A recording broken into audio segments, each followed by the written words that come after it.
Good morning my students. કેમ છો બધા? મજામાં? ઓકે. આપણે છેલ્લા ઘણા સમયથી પહેલો પાઠ, 14મો પાઠ અને 6ઠ્ઠો પાઠ, આ 3 પાઠ વિષયની આપણે 2 મહિનાની અંદર બધી જ માહિતી આપણે જોઈ લીધી, બરાબર. અને આ 3 પાઠ આપણા સિલેબસની અંદર પણ છે. એટલે જૂન મહિનામાં જે પાઠ ચાલવાના હતા એ જ પ્રમાણે આપણે પાઠ ચાલ્યા છે. તો જ્યારે આપણે એકમ કસોટીનું આયોજન થાય ત્યારે માસવાર જે પાઠની કસોટી હશે તમારે એ આ જ પ્રમાણે હશે, બરાબર. એટલે પહેલો, 15મો અને 6ઠ્ઠો પાઠ, એ ત્રણેય પાઠની માહિતી તમને આવડવી જોઈએ. તમને દરેકના મહત્વના જે પ્રશ્નો છે એ પણ કીધેલા છે. બોર્ડની અંદર કેવી રીતના પૂછાય છે અને કેટલા માર્કમાં પૂછાય છે એ પણ તમને મેં માહિતી આપેલી છે, બરાબર. હવે આપણે આજે જે પાઠ શરૂ કરવાનો છે એ છે 10મો પાઠ, પ્રકાશનું પરાવર્તન અને વક્રીભવન.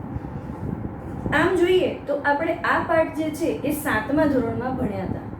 પ્રકાશનું પરાવર્તન અને વક્રીભવન કઈ રીતે? તો કે તમને યાદ હશે, એક આખો પાઠ કદાચ યાદ નહીં હોય પણ એક પ્રયોગ તમને યાદ હશે કે કાચના ગ્લાસમાં પાણી ભરી અને એની અંદર જ્યારે તમે પેન્સિલ નાખો છો ત્યારે એ પેન્સિલ બહારથી જોતા તમને થોડી ત્રાસી દેખાય છે અને ખાલી ગ્લાસની અંદર, કાચના ખાલી ગ્લાસમાં એ જ પેન્સિલ તમને સીધી દેખાય છે.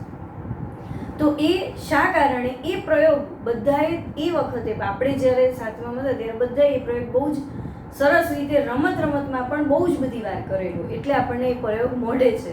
તો એ જ પ્રકાશનું પરાવર્તન અને વક્રીભવન આપણે સમજવાનું છે. સૌથી પહેલાં આપણે એમ સમજીએ કે પ્રકાશ એટલે શું. આપણે સૌથી પહેલાં આપણી સાદી ભાષામાં સમજીએ. તમને એક અંધારા ઓરડામાં મૂક્યા હોય, બરાબર. અત્યાર સુધી આપણે એવું સમજતા હતા કે આપણી પ્રાથમિક જરૂરિયાત, સજીવને જીવવા માટેની પ્રાથમિક જરૂરિયાત કઈ છે? તો કે ખોરાક, પાણી અને હવા. પણ હવે હું જે તમને વાત કહું છું એની ઉપરથી તમને ખબર પડશે કે આપણી સજીવની જીવવા માટેની પ્રાથમિક જરૂરિયાતોમાં પ્રકાશ પણ એટલો જ મહત્વનો છે. એક અંધારા ઓરડાની અંદર તમને મૂકી દીધા હોય, તમને હવાની અવરજવર છે, તમને ખાવાનું આપવામાં આવે છે, તમને પાણી આપવામાં આવે છે, પણ તમને પ્રકાશ આપવામાં નથી આવતો. એટલે તમને સંપૂર્ણપણે અંધારામાં રાખવામાં આવે છે, તમને પ્રકાશ આપવામાં નથી આવતો. થોડોક વખત રહી અને તમને એ અંધારા ઓરડામાંથી જ્યારે બહાર કાઢવામાં આવે ત્યારે તમે પ્રકાશ જે છે એ તમારી આંખો સહન કરી શકશે નહીં અને આંખો પ્રકાશને જોઈને તરત જ મીચાઈ જશે. એટલે તમારી આંખો શેનાથી ટેવાઈ ગઈ? અંધારાથી ટેવાઈ ગઈ. અને જ્યારે તમે બહાર નીકળશો ત્યારે તમારી ચામડીની અંદર મેલેનિન નામનું જે તત્વ છે એ તત્વને કારણે જ તમારી ચામડીનો કલર હોય છે. તો એ મેલેનિન તત્વની અંદર પણ થોડી ઘણી ખામી સર્જાય છે, જેથી તમને ચામડીના રોગો પણ થશે અને આંખની અંદર રતાંધળાપણાનો પણ રોગ થવાનો શરૂ થઈ જશે.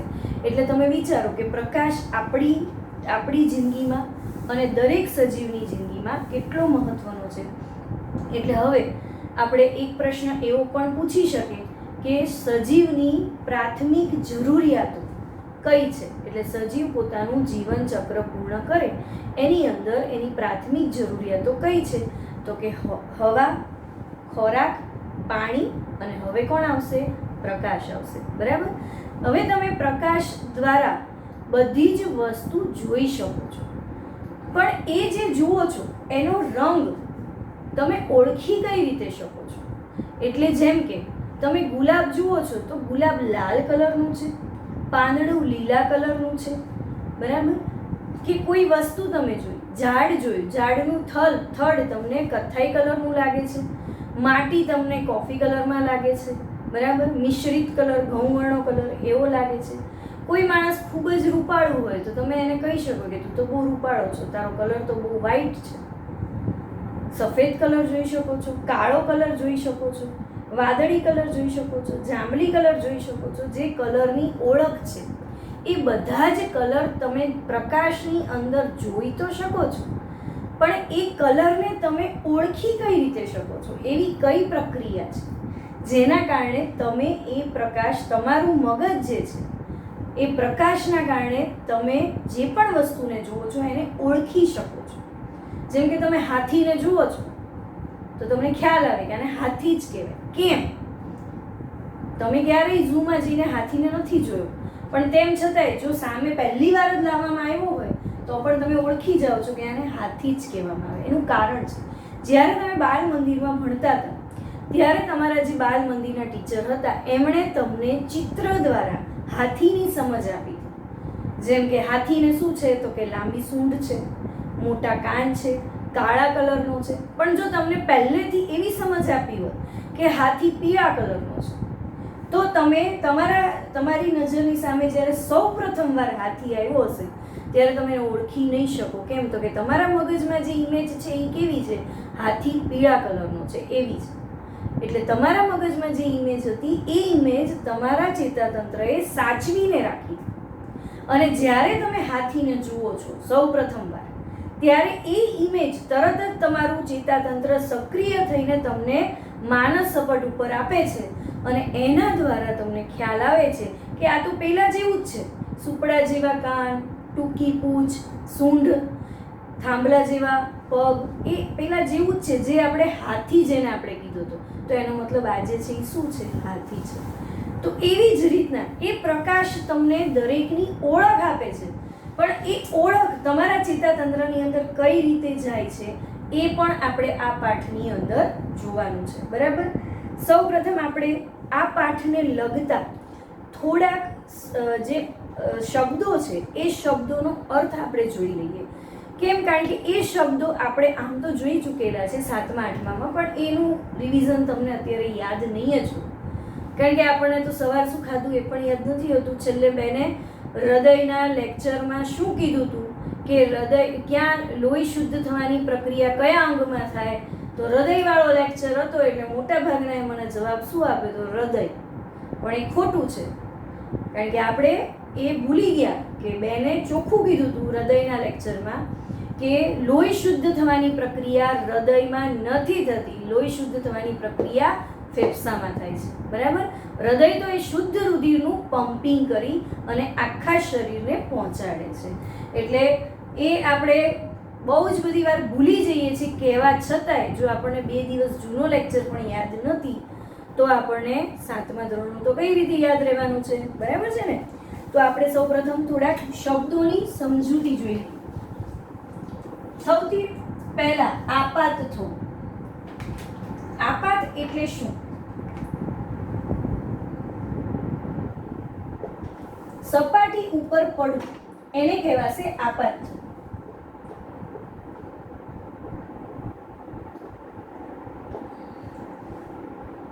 પરાવર્તન શું થશે? સપાટી ઉપર પડેલું જે છે એ શું થશે? પાછું જશે. બરાબર? પણ પાછું એ જ દિશામાં જાય એ જરૂરી નથી. બરાબર? પાછું એ કઈ દિશામાં જાય છે, એ કઈ રીતે પ્રકાશનું કિરણ પડે છે સપાટી પર એની ઉપર આધારિત છે. એ પણ આપણે આગળ જોવાનું છે. બરાબર?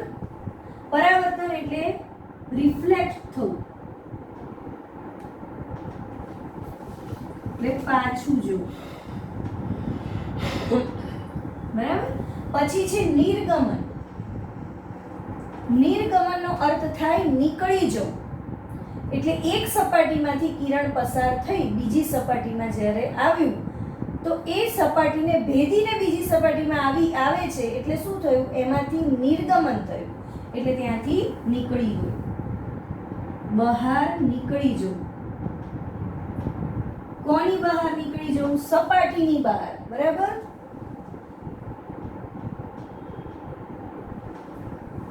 આપાત એટલે શું? પરાવર્તન એટલે શું? નિર્ગમન એટલે શું? હવે જોઈએ આપણે વક્રીભવન. વક્રીભવનનો અર્થ શું થાય? જ્યારે પ્રકાશનું કિરણ એક સપાટીમાંથી બીજી સપાટીમાં જ્યારે પ્રવેશે છે ત્યારે થોડું ખંચાય છે. એટલે સહેજ વાંકું તમને દેખાય છે, સહેજ વાંકું દેખાય છે. તો એ જે છે એને શું કહેવું? વક્રીભવન થયું. એટલે વંકાવું, થોડું વંકાય છે એને શું કહેવાય છે? વક્રીભવન પામ્યું. બરાબર? આટલા શબ્દો જે છે એ જો તમને આવડશે તો તમને આખો પાઠ આવડશે. આ શબ્દોની સમજ જો તમને સમજાઈ ગઈ તો તમને આખો પાઠ આવડી જશે. હવે આ શબ્દોનો અર્થ આપણે જોયો, સાથે સાથે આપણે એ જોતા જોઈએ કે પ્રકાશના કિરણોમાં આ શબ્દોનો ઉપયોગ ક્યાં આવે છે. તો સૌથી પહેલા આપણે જોઈએ કે આપાત એટલે શું. તો જો પ્રકાશનું કિરણ કોઈ પણ સપાટી ઉપર પડે છે, આમ સપાટી ઉપર પડે છે, હવે જો એ કિરણ ત્રાંસુ પડે તો સપાટીમાંથી પસાર થવાની જે એની ક્ષમતા છે એ કેવી છે, ઓછી થશે. એટલે જો કિરણ ત્રાંસુ પડે છે તો આ બાજુથી શું થઈ જશે, એનું પરાવર્તન થઈ અને પાછું જશે. કઈ દિશામાં? જે દિશામાંથી આવ્યું છે એ નહીં, પણ વિરુદ્ધ દિશાના. પણ હા, એને સમાંતર કહી શકાય, છેદતી નથી પણ સમાંતર કહી શકાય. બરાબર? સમાંતર અને છેદિકા આપણે ગણિતમાં ભણી ગયા છે. બરાબર? સમાંતર એટલે બંને દિશાઓ જે ચાલે છે એક જ સરખી, પણ ક્યાંય એકબીજાને છેદતી નથી. એટલે આપાત કિરણ એટલે સપાટીની ઉપર કિરણનું પડવું, એને આપાત કિરણ કહેવાય. એ આપાત કિરણની સાથે સાથે જે જગ્યાએ, જે સપાટી ઉપર કિરણ પડ્યું છે તેને શું કહેશું તમે? આપાત બિંદુ.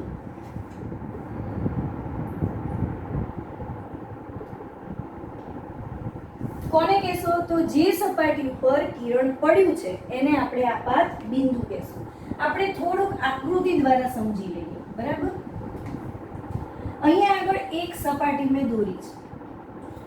આ N1 છે, એને કહેશું આપણે માધ્યમ 1. આ છે કાચની સપાટી. બરાબર?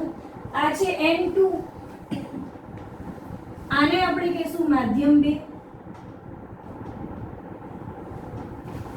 બરાબર? તો આને કહેશું આપણે પાણીની સપાટી.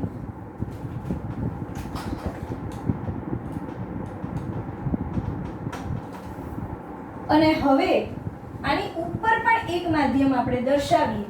બરાબર? જે છે હવાનું માધ્યમ.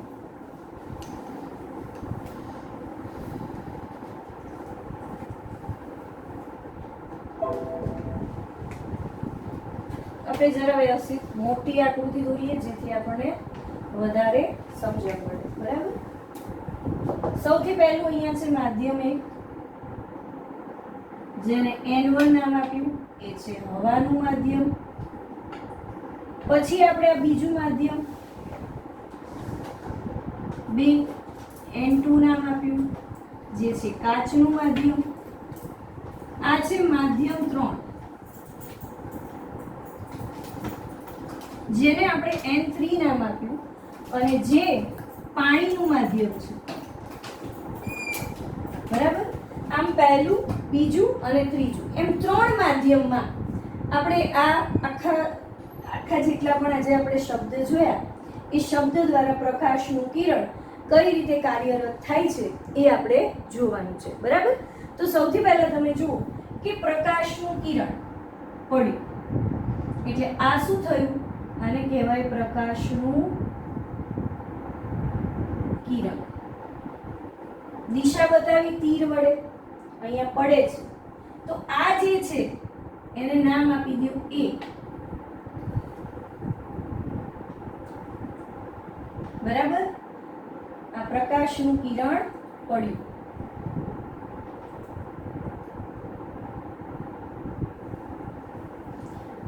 આ પહેલી સપાટી છે, પહેલું માધ્યમ છે. પહેલા માધ્યમમાંથી બીજા માધ્યમની અંદર જાય છે. બરાબર? તો આ બીજા માધ્યમમાં જાય છે ત્યારે આ જે કિરણ છે એ શું થાય છે? સહેજ આવું વંકાય છે. બરાબર? તો આને તમે નામ આપી દો B. અને આ બીજા માધ્યમની અંદર આ કિરણ જે છે એની દિશા આ રીતની છે પ્રકાશની, તો આને નામ આપી દો C. બરાબર? હવે બીજા માધ્યમમાંથી પાણીના માધ્યમમાં જ્યારે જાય છે ત્યારે આ થોડુંક ખંચાય, પાછું ખંચાય છે.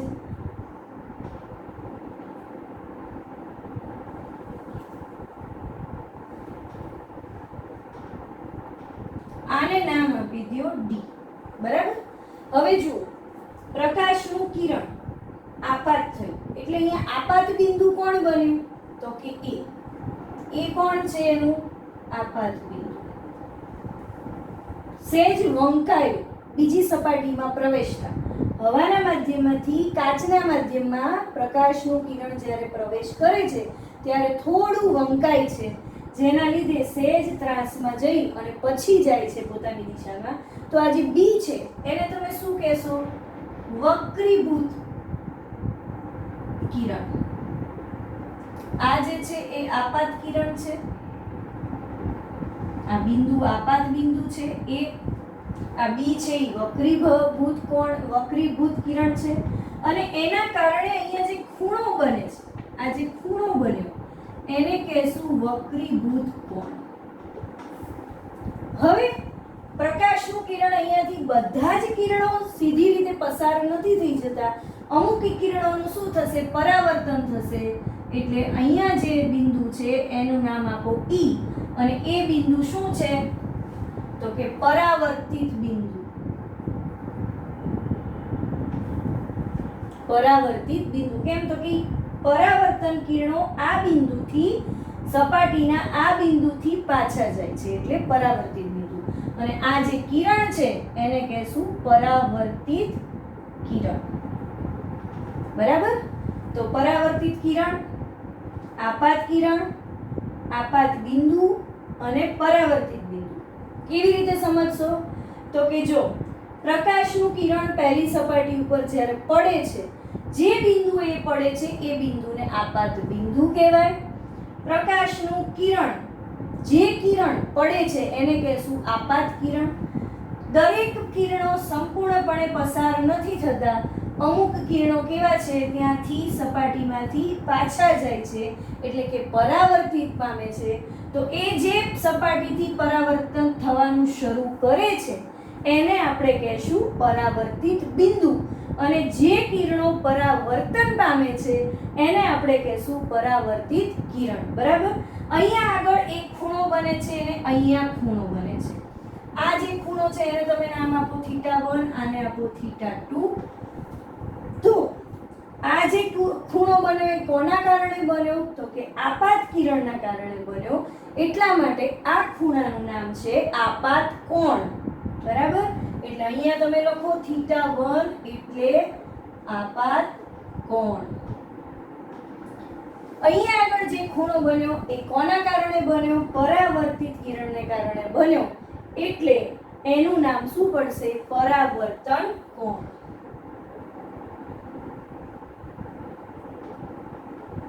બરાબર? હવે અહીંયા આગળ જે ખૂણો પડ્યો એ શેના કારણે પડ્યો? વક્રીભવન કિરણને કારણે. વક્રીભવન પામતું કિરણ. એટલા માટે તેનું નામ શું થશે? વક્રીભૂત કિરણ થશે. જો આ કિરણ ત્રાંસુ પડ્યું હતું એટલા માટે એના અમુક જે છે એ કિરણો સીધા પસાર થાય છે, થોડાક વંકાઈ અને સીધી દિશામાં જાય છે. જ્યારે મોટા ભાગના કિરણો શું થઈ જશે? પરાવર્તિત થઈ જાય છે.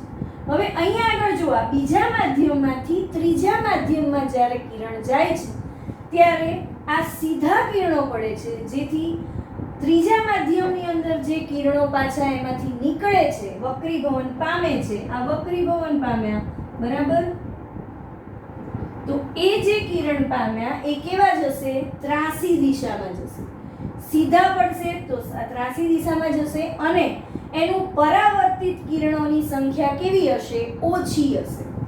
જ્યારે કિરણ સીધા પડે છે, સીધા આમ પડે છે, ત્યારે પરાવર્તિત થવાની કિરણોની સંખ્યા ઓછી હશે અને જ્યારે એ ત્રાંસા પડે છે ત્યારે એની પરાવર્તિત કિરણો થવાની સંખ્યા વધારે હોય છે. બરાબર? હવે બીજા માધ્યમમાંથી જ્યારે ત્રીજા માધ્યમમાં પ્રવેશે છે ત્યારે એ ત્રીજા માધ્યમમાં વક્રીભવન પામી અને કિરણ સીધે સીધું નીકળી જાય છે, જેને કહેશું નિર્ગમન થવું. એટલે ડી કોણ છે? નિર્ગમન કિરણ. એટલે આ જે કિરણ બન્યું સીડી એ કિરણ શું થયું? નિર્ગમન કિરણ બન્યું. હવે કિરણો કયા કયા? તો કિરણો ક્યારે એક શબ્દમાં કહેવાય નહીં. એટલા માટે કિરણોને હંમેશા કેવી રીતે દર્શાવવાના? એ કહું. બિંદુ કોણ છે તો કે આપાત બિંદુ એ. વક્રીભૂત કિરણ, તો વક્રીભૂત કિરણ ક્યારેય ડી માં ન દર્શાવી શકાય, બરાબર, એટલે આપણે એને કેવું કહેશું? વક્રીભૂત કિરણ. અહીંયાથી તમારે આ કિરણ આખું આમ દેખાડે છે, આમ આવી અને આમ ગયું, એટલા માટે અહીંથી તમારે અહીંયા કોઈ બી નામ આપી દેવાનું. અહીંયા એ આપ્યું છે આપણે, તો અહીંયા આગળ કોઈ બી નામ આપો, એ બી સી ડી ઈ આવી ગયા, તો અહીંયા એફ આપી દેવું. તો કિરણ એફ ડી, અને એની ઉપર શું દર્શાવવાનું? આવી રીતે કિરણ દર્શાવવું પડે. એફ ડી કિરણ વક્રીભૂત કિરણ છે. પછી સી કોણ છે તો ઈ છે, ઈ એ પરાવર્તિત બિંદુ છે. પરાવર્તિત કિરણ કોણ થયું હવે તો કે જો ઈ થી શરૂ થઈ, અહીંયા એફ આપી દીધું, તો અહીંયા તમે જી નામ તમે તમારી રીતે આપી શકો છો. નામ તમારે આને જ એ આપવું કે આને જ બી આપવું એવું નથી. તમે એબીસીડી ના કોઈ પણ આલ્ફાબેટમાં તમે નામ આપી શકો છો. જે પ્રમાણે તમને યાદ રહેતું હોય એ પ્રમાણે તમે એને નામ આપી શકો છો, બરાબર. તો અહીંયા આગળ ઈ અને જી કિરણ કોણ થયું? પરાવર્તિત કિરણ. આવું બને છે, બરાબર. હવે નિર્ગમન કિરણ, તો કે નિર્ગમન કિરણ સી થી ડી સુધીનું છે, એટલે એ આવી રીતે લખાશે સી થી ડી, બરાબર. તો આ પ્રમાણે જો ખૂણો જે છે એ θ1 θ2 અને આપાત કોણ, પરાવર્તન કોણ અને વક્રીભૂત કોણ. તો વક્રીભૂત કોણ અહીંયા આગળ થીટા તરીકે દર્શાવવો પડે, તો તમે એને θ3 કહી શકો છો. સોરી, આ નહીં, આ જે ખૂણો પડે એ છે θ3 અને એ કોણ છે? વક્રીભૂત કોણ, બરાબર. તો આ તમને શું સમજાયું મેં કે પરાવર્તન કોને કહેવાય, આપાત થવું કોને કહેવાય, પછી વક્રીભવન થવું કોને કહેવાય અને નિર્ગમન થવું કોને કહેવાય? કિરણની આકૃતિ ઉપરથી તમને સમજાયું. આ આકૃતિ ચોપડીની અંદર ક્યાંય નથી, તમને શબ્દો સમજાવવા માટે આ આકૃતિ દ્વારા મેં સમજાવ્યું છે. માધ્યમ 1 માંથી જ્યારે માધ્યમ 2 ની અંદર પ્રકાશનું કિરણ પ્રવેશે છે ત્યારે પહેલા માધ્યમમાંથી બીજા માધ્યમમાં જ્યારે પ્રકાશનું કિરણ પ્રવેશે છે ત્યારે, સમજાય છે? હજી એકવાર કહું, માધ્યમ 1 માંથી પ્રકાશનું કિરણ જ્યારે માધ્યમ 2 ની અંદર પ્રવેશે છે ત્યારે કિરણ થોડુંક પોતાની દિશા બદલે છે, એટલે થોડુંક વંકાય છે, થોડુંક વાંકું બને છે અને પછી એ પોતાની દિશામાં જાય છે. એટલે જો ત્રાંસુ કિરણ પડ્યું હોય, જો સપાટી ઉપર આમ ત્રાંસુ પડ્યું હોય તો કિરણ સીધું જાય છે અને પરાવર્તિત થવાની જે પ્રક્રિયા છે, એટલે પરાવર્તિત થવાની કિરણોની જે સંખ્યા છે એ વધે છે. પણ જ્યારે કિરણ સપાટી ઉપર સીધું પડે છે, એટલે આમ કિરણ જ્યારે આમ સીધું પડે ત્યારે બીજા માધ્યમમાંથી કિરણની જે દિશા છે એ કેવી થશે? ત્રાંસી થશે અને પરાવર્તિત પામવાની કિરણોની સંખ્યા ઓછી બને છે, બરાબર. આપણે 9મા ધોરણમાં રુથરફોર્ડના સોનાના વરખવાળો એક પ્રયોગ જોઈ ગયા. એ પણ આવો જ છે કે પરાવર્તન પામતા કિરણોની સંખ્યા કેમ ઓછી છે કેમ વધારે છે. તો એકવાર 9માની ચોપડી પડી હોય ત્યારે એ વાંચી લેજો કે એમાં પણ એ જ દર્શાવ્યું છે કે જો સીધી દિશામાં, ત્રાંસી દિશામાં કિરણ આવે તો સીધી દિશામાં જશે અને પરાવર્તિત પામતા કિરણોની સંખ્યા વધી જશે.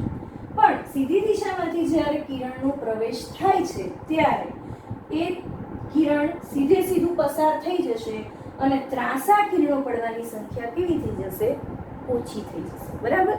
તો આ જે હતું એ હતું તમને પરાવર્તન શું, નિર્ગમન શું, વક્રીભવન શું અને આપાત શું એ સમજાવવાનું હતું. હવે આના કેટલાક નિયમો છે. આ જ આકૃતિ ઉપરથી જોઈએ આપણે. જો આ બંને જે છે એ કેવા પડે છે? સરખા જ છે, કારણ કે આ બાજુથી આપાત થવું અને ત્યાંથી જ શું થાય છે? અહીંથી જ થાય છે, આ જ બિંદુથી થાય છે. શું થાય છે? આ પરાવર્તન થાય છે. એટલે θ1 અને θ2 કેવા હશે? એક સરખા હશે. એટલે θ1 અને θ2 નું મૂલ્ય સરખું હોવું જોઈએ, બરાબર.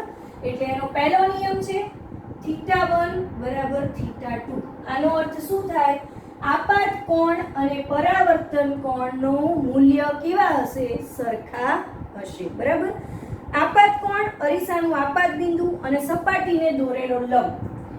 આપાત કોણ, આપાત બિંદુ, સપાટી, એને એક લંબ આવો વિચારીએ આપણે, કાલ્પનિક લંબ. આ લંબ, આપાત કિરણ અને આપાત બિંદુ ત્રણેય ક્યાં છે? આ એક જ સપાટી ઉપર આવેલા છે. બરાબર. આ એનો બીજો નિયમ છે. આપાત કોણ, આપાત બિંદુ અને સપાટીને લંબ ત્રણેય એક જ સપાટી પર આવેલા છે. તમને એવું પૂછાય કે પ્રકાશના પરાવર્તનના નિયમો જણાવો, તો તમે કહી શકો છો સપાટી પર આવેલા છે એની કરતા તમે સમતલમાં આવેલા છે એ લખશો તો વધારે સારું રહેશે. એક જ સમતલમાં આવેલા છે. બરાબર. સપાટી શબ્દ આપણે નાના ધોરણનો થઈ જાય, 10મામાં છે એ પ્રમાણે આપણે સમતલમાં આવેલા છે એવું કહી શકીએ. બરાબર. તો આટલું તમને સમજાઈ ગયું હશે એવું હું ધારું છું. પણ એક વારમાં તો કોઈ પણ વિડીયો નથી સમજાવવાનું, કારણ કે જો આમને સામને આપણે હોઈએ ને તો આપણે પ્રશ્ન પૂછી શકીએ છીએ, પણ તમે ને હું આમને સામને નથી તો પ્રશ્ન નથી પૂછી શકતા. તો એની માટે મેં તમને ઉપાય આપેલો હતો કે તમે ચોપડી લઈને વિડીયો જોવા બેસો, જેથી ન સમજાય ત્યાં આગળ તમે ટીક કરો, તમને જે ટાઈમ કીધો છે એ પ્રમાણે તમે મને ફોન કરો કે મેમ આ જે ટોપિક તમે ચલાવ્યો એની અંદર આ લીટી મને સમજાઈ નથી. પણ આજ સુધી એક પણ વિદ્યાર્થીનો ફોન આવ્યો નથી કે મને આ નથી સમજાયું. એનું કારણ છે કે તમને જે હોમવર્ક આપવામાં આવે છે એ જ હોમવર્ક તમે લખી નાખો છો, તમે વાલીને બતાડો છો કે અમે જો હોમવર્ક કર્યું. તમે ફોન કરો છો ને એમ કરો છો કે મેમ હોમવર્ક નથી આવ્યું, લેસન નથી આવ્યું હજી, પણ કોઈ એમ નથી કહેતું કે મેમ વિડીયો નથી આવ્યો. એટલે વિડીયો જોવું એ તમારી માટે ખાલી ઔપચારિકતા છે. 2 થી 3 મિનિટ તમે જોઈ લો એટલે તમારું વ્યૂમાં નામ આવી જાય. બાકી તમને વિડીયો જોઈ અને ભણવું એની તમને નથી થતી તો એ તમે કરો, અંદરથી પ્રેરણા નથી મળતી તો એ લો તમે, કારણ કે તમે 10મામાં છો. આ પરિસ્થિતિ નથી સુધરવાની અત્યારની, હજી સુધરતા સુધરતા બહુ વખત થઈ જશે, એને લેવલમાં આવતા વખત થશે. કોઈ પણ વસ્તુ બગડી હોય તો એને સુધારવા માટે થોડો સમય જોઈએ. અત્યારે તમે નાના છોકરાઓ છો એટલે તમને લોકોને સ્કૂલમાં અમે નથી બોલાવી શકતા, તો તમે વિડીયો જોઈ અને સમજવાની કોશિશ કરો. તમે એમ વિચારો કે આ અમારો પ્લસ પોઈન્ટ છે, પેલું તો મેમ એક લેક્ચર ભણાવીને જતા રહે, પછી તો બીજી વાર બીજો લેક્ચર શરૂ થાય, નવો ટોપિક. પણ આ જે ટોપિક છે એને તમે વારે વારે રિવાઇન્ડ કરી અથવા તો તમે વારે વારે આ વિડીયોને ચાલુ કરી અને તમે જોઈ શકો છો. આ એક તમારો એડવાન્ટેજ છે એવું સમજો તમે, તો પણ તમે ભણી શકશો. જો ભણવું તો પડશે જ, એટલે તમે ખાસ કરીને ધ્યાન રાખો. બરાબર. હવે આની પછીનો જે ટોપિક છે એ છે અરીસાના પ્રકાર. બરાબર. તો કે અરીસાના પ્રકાર કેટલા છે? પહેલા તો અરીસો એટલે શું? પહેલા તો એ તમારે જોવું પડે કે અરીસો કોને કહેશું. ગોળી અરીસો એટલે આ પ્રકારનો જે અરીસો છે તેને ગોળી અરીસો. આ અડધો ભાગ છે, આખો આમ બનાવી દઉં તો આ 2 ભાગેના થઈ ગયા. બરાબર.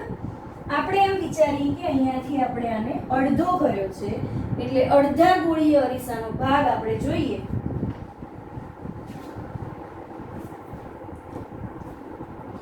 ચમકતી ચમચી જેવી વક્ર સપાટી જેની હોય તેને આપણે ગોળી અરીસા તરીકે ગણીએ છીએ. બરાબર. એનો ઉપયોગ સૌથી વધુ ઉપયોગમાં આવતા આવા વક્ર અરીસાને આપણે ગોળી અરીસા કહીએ છીએ. વક્ર એટલે આવું વક્ર થવું, આને વક્ર કહેવાય. બરાબર. એ વક્ર અરીસાને આપણે ગોળી અરીસો કહીએ. ગોળી અરીસાના 2 પ્રકાર છે. પહેલો કે જેની પરાવર્તક સપાટી, પરાવર્તક એટલે મેં હમણાં જ કીધી, જો પરાવર્તન પામ, જેની પરાવર્તક સપાટી અંદરની તરફ વળેલી છે અને ગોળાના કેન્દ્ર તરફ હોય તેને અંતર્ગોળ કહેવાય છે.